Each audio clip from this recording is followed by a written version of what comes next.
Да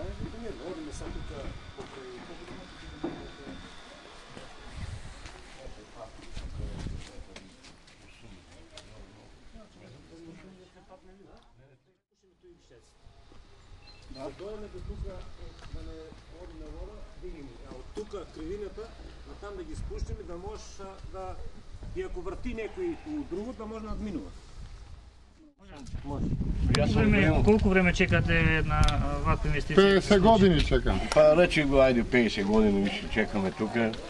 И хвала Богу на градоначалнико, що не е изjedнало susret. Господ здраве нека му даде до сега.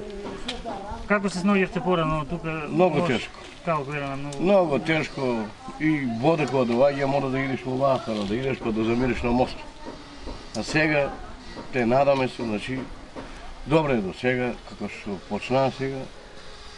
Хвала Богу. Вие живеете малку повисоко, Да. како и вие се снаоѓате со маките од калта и од невремето кое Па како што гледате, още не е направено, така е било, още по-бетер е било, кал, газили сме сега, сме заблагодарни, што се зафана да се работи.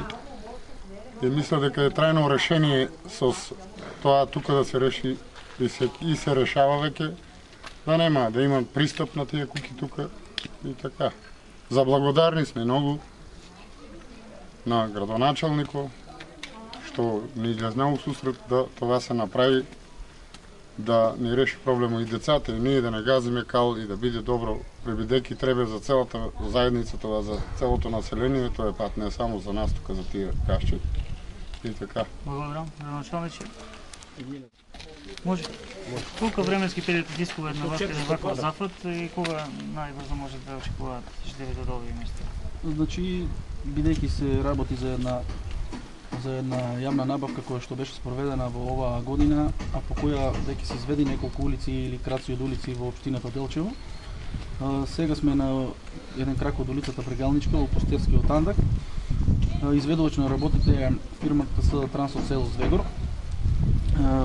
Очекувам дека најкасно за 10 дена работите ќе бидат финализирани и граѓаните кои што овде живеат најпосле ќе добијат едно пристојно место за живење, ќе добијат пристап до своите куќи и не само овие жители кои што овде живеат, туку овој пристапен пат е доста значаен за сите граѓани кои што тука во локалната чешма доаѓаат да си наполнат вода.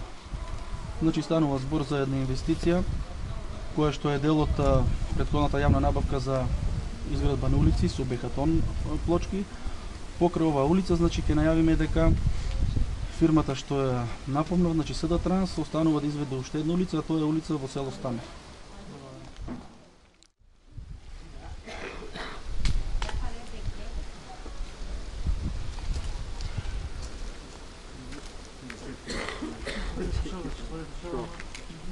Него нещо много високо да се види дали ги има, ако не се го повтори. И аз... Ја личи на Дејан.